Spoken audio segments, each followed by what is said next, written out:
What is going on, everybody? Jackson here with BibleBowandBarbell.com. So I want to talk about today what I consider to be the 5 most important movements or concepts in your physical fitness routine that can make you a better bow hunter.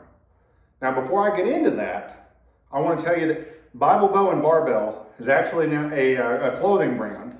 That's why I've rebranded my channel. I've been trying to search for that niche and brand that I can put out into the world. And the 3 things that I'm most passionate about in life are faith in Jesus, the pursuit of white-tailed deer and turkeys and things like that in hunting, as well as the pursuit of physical fitness.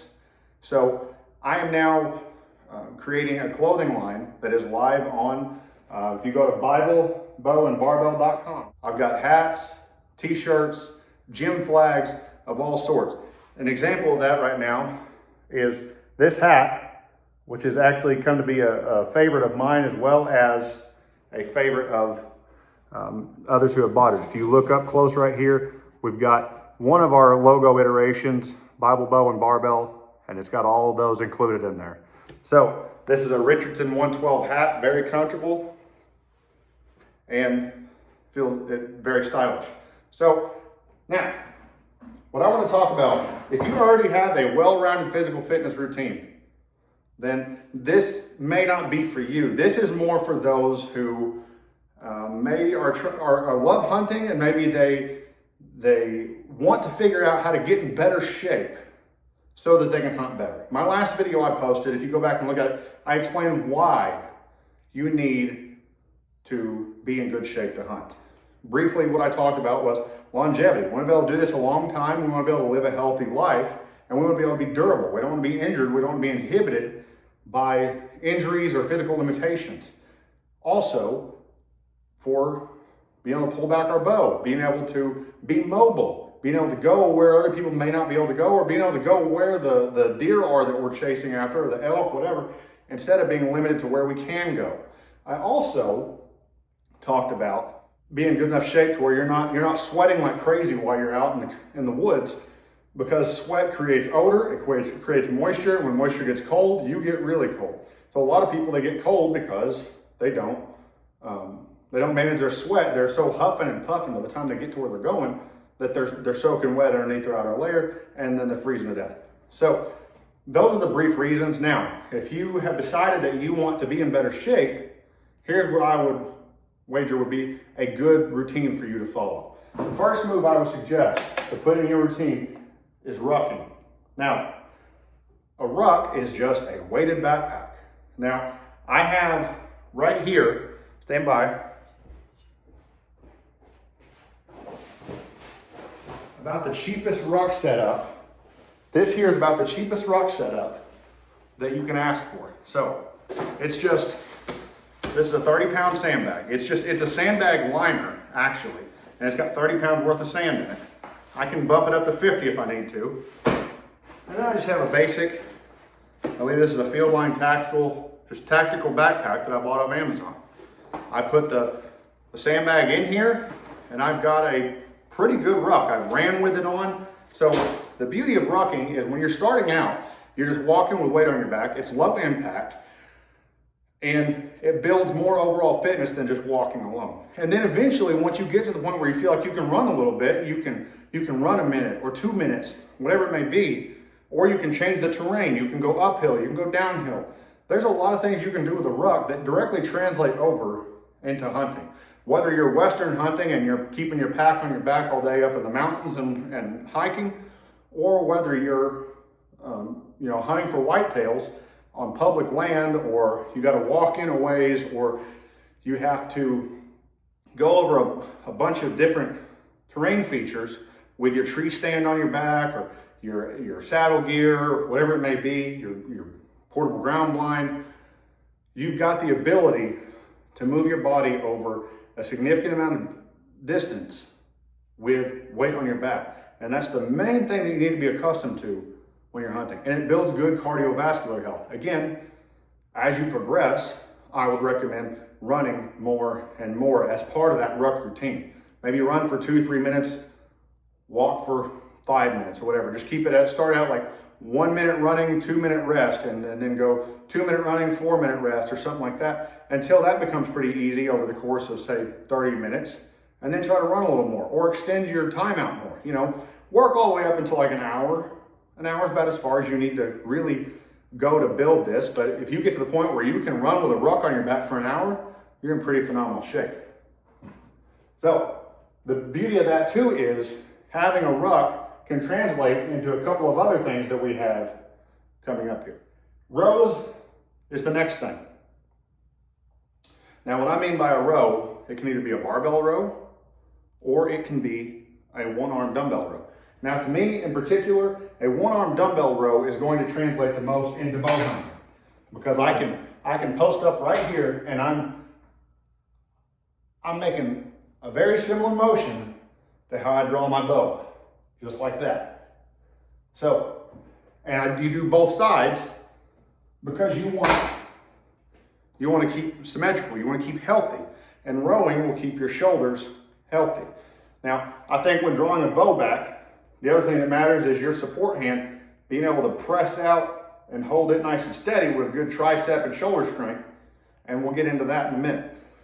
So, but if you can take your draw weight, let's say your draw weight is 50 pounds, and you can pull that back 10 times per set on a one-arm dumbbell row, then that one time you have to pull it back in the tree stand is going to feel like a piece of cake after you've been sitting forever, and you're cold, and it's the shot that truly counts, because you're only going to need to pull once and shoot, and if you miss, you're going to have a second to get an arrow back in, and the likelihood of getting another arrow off the same deer, pretty low, but it may happen. But either way, 1-2 times max is all you're going to have to do. Me personally, I do sets of 10 to 15 at least with 80-pound dumbbells. My draw weight's only 70 pounds. That's a piece of cake after I've been sitting forever. I can just pull it right back and hold it forever. And that gives me a lot of advantage in hunting. So, rows. It also, again, keeps your shoulders healthy. Next, step ups and lunges. So again, to get where we need to hunt, we have to be able to cross a lot of terrain. Now, if you're somebody who has private property that you can ride a side-by-side or an ATV directly up to or a truck, congratulations. Most people aren't that way. I'm not that way. I have to walk wherever I'm going to hunt. And I've got to do a lot of walking. But you want to be able to look at a map and say, this is where I need to scout. This is where the deer are that I've scouted already. I need to be able to walk there at 4 o'clock in the morning or whatever time it may be with my gear on my back, with maybe a couple layers on. And I need to have some strong and durable legs to do that. So the rucking can build a base of overall endurance. In conjunction with step ups and lunges, you can take this ruck backpack and just do ruck step ups. So a step up, whether it's up on a bench, whether it's up onto a box, or on a stair, whatever you've got access to, even if you just got a set of steps in your house. Okay, I'm going to put this ruck on and I'm going to go 2 steps up and step, come back down, switch legs, do that for sets of 20. All right, until that becomes too easy, go up to sets of 30. If you're just using your ruck, you can just add the reps. If you've got access to weights in a gym, then you can use that as well and add weight. Next, weighted carries and drags. A lot of times, after we've killed something, we either have to drag it out on a sled, a cart, or we may have to carry it out. We may have to quarter up and pack it out. So being able to being able to pick up weight and carry it for a long period of time, whether it's farmer's carries, whether it's bear hug sandbag carries, whether it's carrying a sandbag up on your back, whatever it may be, then you've got to be able to train your body to carry that weight in whatever fashion. So I actually, built my own little drag sled that I can use to drag weight that can simulate dragging out a deer.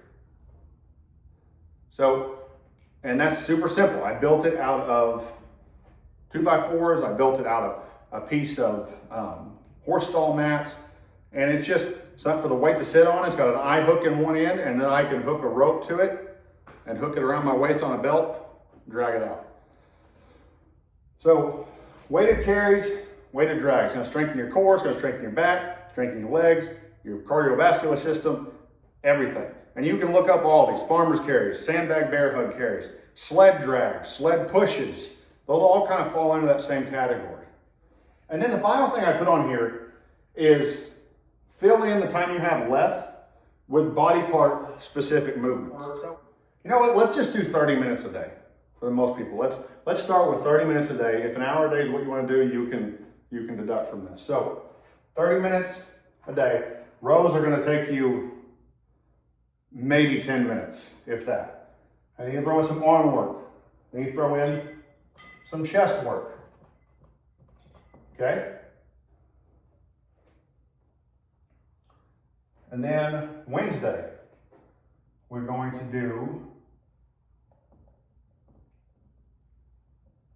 step ups and lunges. Friday will be the day we do weighted drags and carries.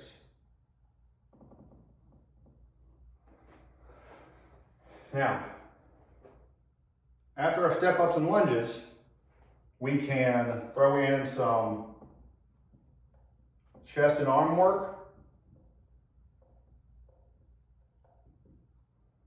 Again, just like we did here. And then we can throw in some more rowing work right here after our weighted drags and carries. So that's pretty simple. Monday, you're going to focus on rowing and then doing arms and chest and shoulders. Don't want to forget shoulders, but we got to keep our shoulders healthy. And when I mean shoulders, I mean vertical pressing, I mean raises, I mean lateral raises, I mean rear raises, building up your rear delts. You want a complete muscle around your shoulder to keep it healthy while you're drawing back a bow. Now, so Monday, rowing, arm, chest, shoulders. Tuesday, 30-minute ruck. Wednesday, step ups and lunges, and then doing chest, arm, and shoulder work also. Now, we let our back muscles rest. We come in here, we do more rowing work after our weighted drags and our carries. And